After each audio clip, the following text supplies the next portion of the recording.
So hey guys, my name is Suman and welcome back to my YouTube channel Tech Bichar। তো আজকের এই ভিডিওতে আমরা কালি লিনাক্সের package management system সম্বন্ধে জানবো। তো চলো শুরু করা যাক। প্যাকেজ ম্যানেজমেন্ট মানে কোনো সিস্টেমে সফটওয়্যার ইনস্টল থেকে শুরু করে আপডেট, আপগ্রেড এবং রিমুভ করাকে বোঝায়। কালি লিনাক্স, উবুন্টু এবং অন্যান্য ডেবিয়ান বেস সিস্টেমগুলোতে প্যাকেজ ম্যানেজমেন্টের জন্য এপিটি এবং ডিপিকেজিকে ব্যবহার করা হয়, যার মধ্যে এপিটিকে সবচেয়ে বেশি ব্যবহার করা হয়। তো সবার প্রথমে আমরা এপিটি সম্বন্ধে জানবো। তো এপিটির ফুল ফর্ম হলো অ্যাডভান্স প্যাকেজ টুল। এপিটির সাহায্যে আমরা আমাদের সিস্টেম আপডেট এবং আপগ্রেডের সাথে কোনো প্যাকেজ ইনস্টল এবং রিমুভও করতে পারবো। তো সবার প্রথমে আমরা এপিটি আপডেট সম্বন্ধে জানবো। তো তোমরা কি করবে, সিম্পলি টার্মিনাল ওপেন করবে। টার্মিনাল ওপেন করার পর এখানে টাইপ করবে সুডো এপিটি আপডেট। এই কমান্ডের সাহায্যে কিন্তু আমাদের সিস্টেম আপডেট হবে না, শুধুমাত্র আমাদের সিস্টেমে অ্যাভেলেবেল যে প্যাকেজগুলো রয়েছে সেই প্যাকেজগুলো রিফ্রেশ হবে, মানে কোন কোন সফটওয়্যারের নিউ ভার্সন অ্যাভেলেবেল আছে সেটা চেক করে রাখে। তো সিম্পলি কী করবে, তোমরা এই টার্মিনালে এই কমান্ডটা টাইপ করবে সুডো এপিটি আপডেট দিয়ে এন্টার করবে। তো এখানে তোমরা রুট ইউজারের পাসওয়ার্ডটা দিয়ে দেবে, তো পাসওয়ার্ডটা দিয়ে এন্টার করবে। তো দেখবে আমাদের এখানে আপডেট স্টার্ট হয়ে গেছে। তো এখানে আপডেট স্টার্ট বলতে কি, মানে এটা আমাদের সম্পূর্ণ সিস্টেমটাকে কিন্তু আপডেট করছে না, মানে যে প্যাকেজগুলো আমাদের সিস্টেমে ইনস্টল রয়েছে সেই প্যাকেজগুলোকে জাস্ট রিফ্রেশ করছে এবং চেক করছে যে সেগুলোর আপডেট অ্যাভেলেবেল আছে কি নেই।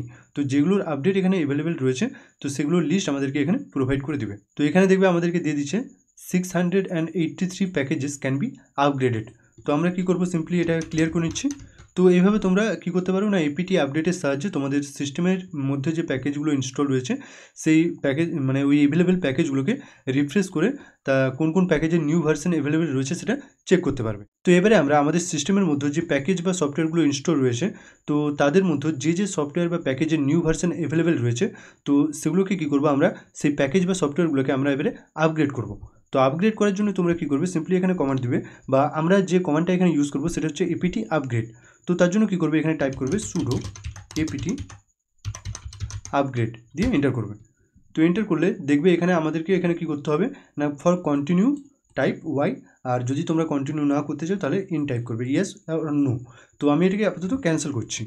ঠিক আছে, ক্যান্সেল করার পর আমরা যে কমান্ডটা দিয়েছিলাম তো আমি একবার ক্লিয়ার করে নিচ্ছি। তো আমরা এখানে যে কমান্ডটা দিয়েছিলাম সেটাই দেবো। দেওয়ার পর কী করবো, সিম্পলি এখানে স্পেস দেবো। স্পেস দেওয়ার পর আমরা কী করবো, টাইপ করবো এখানে -y। তো এখানে -y মানে সব প্রম্পটে অটোমেটিক্যালি ইয়েস টাইপ হয়ে যাবে। তো সিম্পলি আমরা এখানে -y টাইপ করে এন্টার করব। তো দেখবে আমাদের এখানে অটোমেটিক্যালি আপগ্রেড স্টার্ট হয়ে গেছে। তো মেনলি আমরা এই কমান্ডটার সাহায্যে আমাদের সিস্টেমে অ্যাভেলেবেল সব টুলস বা প্যাকেজগুলোকে আপডেট করতে পারবো। তো যতক্ষণ না এটা আপডেট হচ্ছে ততক্ষণ আমাদেরকে একটু ওয়েট করতে হবে। তো আমরা ওয়েট করব। তো ওয়েট করার দরকার নেই, আমি জাস্ট এটাকে ক্যান্সেল করে নিচ্ছি। তো পরে আমি আপগ্রেড করে নেব। বাট তোমরা কী করতে পারো, এইভাবে তোমাদের সিস্টেমকে আপডেট এবং আপগ্রেড করতে পারবে। তো এরপর সাপোজ তোমরা কোনো নতুন প্যাকেজ বা সফটওয়্যার ইনস্টল করতে চাইছো, তো তার জন্য আমরা এখানে যে কমান্ডটা ইউজ করব সেটা হচ্ছে এপিটি ইনস্টল। তো সাপোজ আমার এখানে সিস্টেমের মধ্যে দেখবে ভিএলসি মিডিয়া প্লেয়ার বা ভিএলসি কিন্তু ইনস্টল নেই। তো আমি কি করব, সিম্পলি এখানে ভিএলসি ইনস্টল করব। তো ভিএলসি প্যাকেজটা বা সফটওয়্যারটা ইনস্টল করার জন্য আমি কি করব, এখানে কমান্ড দেবো সুডো, বা তোমরা কোনো প্যাকেজ ইনস্টল করার জন্য বা কোনো সফটওয়্যার ইনস্টল করার জন্য এখানে কি করবে, কমান্ড দেবে সুডো এপিটি ইনস্টল প্যাকেজটার বা সফটওয়্যারটার নাম এখানে দিয়ে দেবে। তো আমি টাইপ করছি এখানে ভিএলসি। তো ভিএলসি টাইপ করে কী করব, এন্টার করব। তো এখানে আবার কন্টিনিউর জন্য ওয়াই টাইপ করতে বলছে, তো ওয়াই টাইপ করে এন্টার করব। তো দেখবে আমাদের ইনস্টলেশন এখানে স্টার্ট হয়ে গেছে।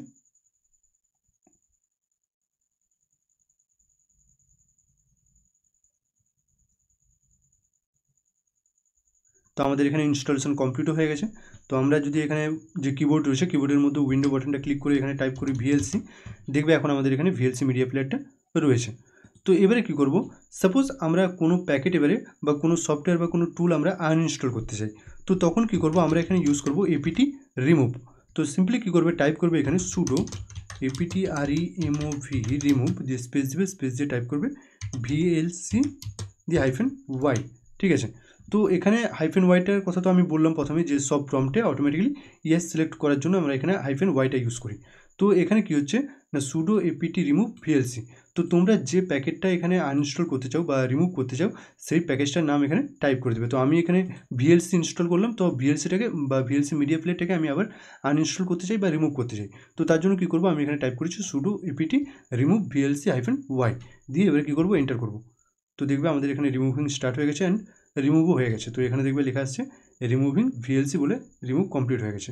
তো এখানে দেখবে কমপ্লিট হয়ে গেছে। তো আমি যদি এখন উইন্ডো বাটনতে ক্লিক করি, ক্লিক করার পর যদি এখানে টাইপ করি ভিএলসি, দেখবে এখন ভিএলসি মিডিয়া প্লেয়ারটা আমাদের সিস্টেমের মধ্যে এখন অ্যাভেলেবেল নেই। তো এইভাবে তোমরা তোমাদের সিস্টেমের মধ্যে কোনো সফটওয়্যার বা কোনো টুল বা কোনো প্যাকেজ ইনস্টল অ্যান্ড রিমুভ করতে পারবে।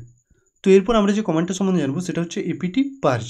তো এটা রিমুভের মতোই, কিন্তু এটা টুলটা রিমুভ করার সাথে সাথে কনফিগারেশন ফাইলসগুলো কিন্তু ডিলিট করে দেয় সিস্টেম থেকে। মানে আমাদের সিস্টেমে অ্যাভেলেবেল যে কনফিগারেশন ফাইলসগুলো রয়েছে সেই ফাইলসগুলো ডিলিট করে দেয়। মানে সিস্টেমের কনফিগারেশন ফাইলস নয়, মানে আমরা যে প্যাকেজটা বা সফটওয়্যারটা ইনস্টল করেছিলাম যেটাকে রিমুভ করতে চাইছি তার কনফিগারেশন ফাইলস। তো প্রথমে আমরা আরেকবার ভিএলসি প্লেয়ারটাকে এখানে ইনস্টল করে নেব।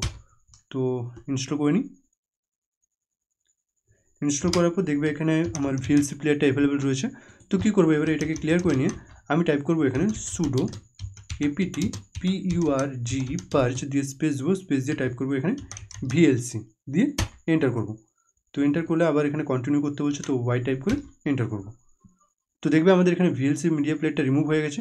তো এখানে যদি আমি উইন্ডো বটনটাতে ক্লিক করে টাইপ করি ভিএলসি, দেখবে ভিএলসি মিডিয়া প্লেয়ারটা এখান থেকে আমাদের ডিলিট হয়ে গেছে বা রিমুভ হয়ে গেছে। ভিএলসি মিডিয়া প্লেয়ারটা ডিলিট তো হলোই, তার সাথে সাথে ওই ভিএলসি মিডিয়া প্লেয়ারের যে কনফিগারেশন ফাইলসগুলো আমাদের সিস্টেমের মধ্যে ডাউনলোড হয়েছিল সেই কনফিগারেশন ফাইলসগুলো রিমুভ হয়ে গেছে।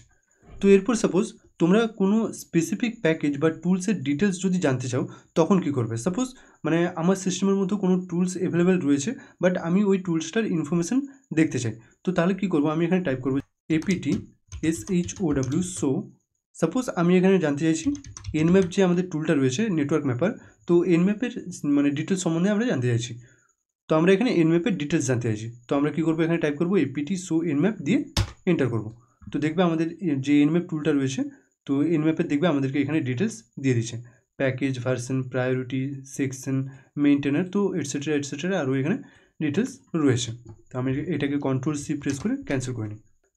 তো ক্যান্সেল করে নেওয়ার পর আমি যেটা প্রথমে বলেছিলাম কালি লিনাক্স, উবুন্টু এবং অন্যান্য ডেবিয়ান বেস সিস্টেমগুলোতে প্যাকেজ ম্যানেজমেন্টের জন্য এপিটি এবং ডিপিকেজি দুটোকেই ব্যবহার করা হয়। তো যার মধ্যে কিন্তু এপিটিকে সবচেয়ে বেশি ব্যবহার করা হয়। তো এপিটিকে ব্যবহার করা হয় বলে এই জন্য যে ডিপিকেজিকে ব্যবহার করা হয় না, ঠিক আছে। তো ডিপিকেজিকেও ব্যবহার করা হয়। তো বেসিক্যালি এখানে এপিটির ব্যাকএন্ড হলো ডিপিকেজি। তো যদি আমাদের কাছে কোনো .dev ফাইল বা ডেবিয়ান প্যাকেজ ফাইল অ্যাভেলেবেল থাকে, তো সেটা আমরা ডিপিকেজির সাহায্যে ডাইরেক্ট ইনস্টল করতে পারবো। তো সাপোজ আমার কাছে একটা ডেবিয়ান প্যাকেজ রয়েছে প্যাকেজ.dev নামে।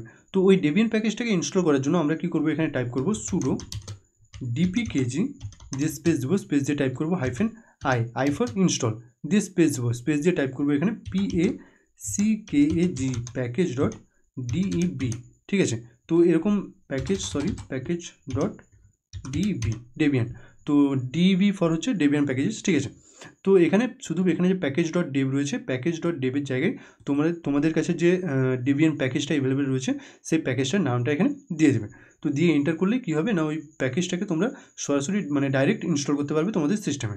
তো এটাকে ক্যান্সেল করে নিয়েছি। তো এরপর সাপোজ আমরা আমাদের সিস্টেমে ডিপিকেজির সাহায্যে কোনো প্যাকেজ ইনস্টল করেছি।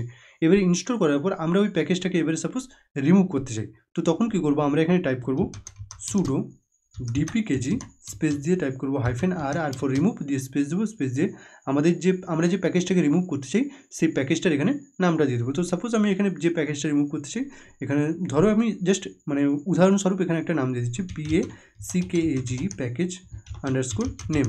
তো তোমরা এখানে জাস্ট প্যাকেজ নেমটা টাইপ করে দেবে, প্যাকেজ নেমটা টাইপ করার পর এন্টার করবে। এন্টার করলেই কী হবে না, মানে যে প্যাকেজটা তোমরা রিমুভ করতে চাইছো সেই প্যাকেজটা এখান থেকে তোমাদের সিস্টেম থেকে রিমুভ হয়ে যাবে। তো মোটামুটি এইভাবে তোমরা খুব সহজেই কালি লিনাক্সের প্যাকেজ ম্যানেজমেন্ট হ্যান্ডেল করতে পারবে।